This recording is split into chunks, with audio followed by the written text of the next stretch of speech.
çfarëdo lloj akuze e drejtuar dhe ndaj Kuranit famulart për t'i dhënë përgjigje asaj, ka nevojë që njeriu ta shikojë çështjen në një spektër më të gjerë. Nëse ne konsiderojmë padrejtësi dallimet që mund të ketë bërë Zoti në krijim mes natyrës së burrit dhe të gruas, kjo është çështje tjetër. Por nuk kemi asnjë argument, qoftë nga Kurani apo qoftë nga hadithe profetike, që Zoti e ka dalluar burrin në aspektin duke e bërë një qenie më të lartë.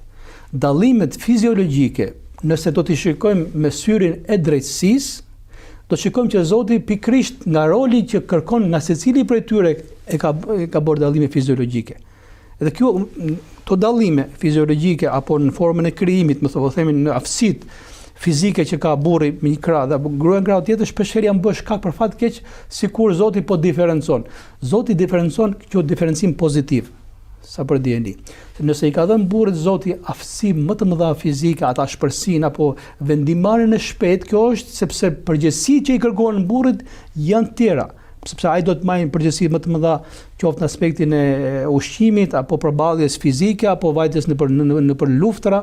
Kjo është ajo që po themi mëshira hyjnore që ja jep kësaj krijese burrit këto specifika, sepse roli dhe përgjegjësia e tij është e tillë që i kërkon këto lloj elementesh. Po të shikojmë specifikat me cilat Zoti ka dalluar gruan si krijesë, nuk janë çështje dobësie. Ato janë një pasuri dhe një, po themi, këto janë ato të veçanta që e bëjnë të mundur rolin e saj si nën apo si bashorte apo si motor apo do të thënë si shoqëruese në jetë. Ajo botë e madhe shpirtërore, botë e madhe ndjenjash që ka gruaja.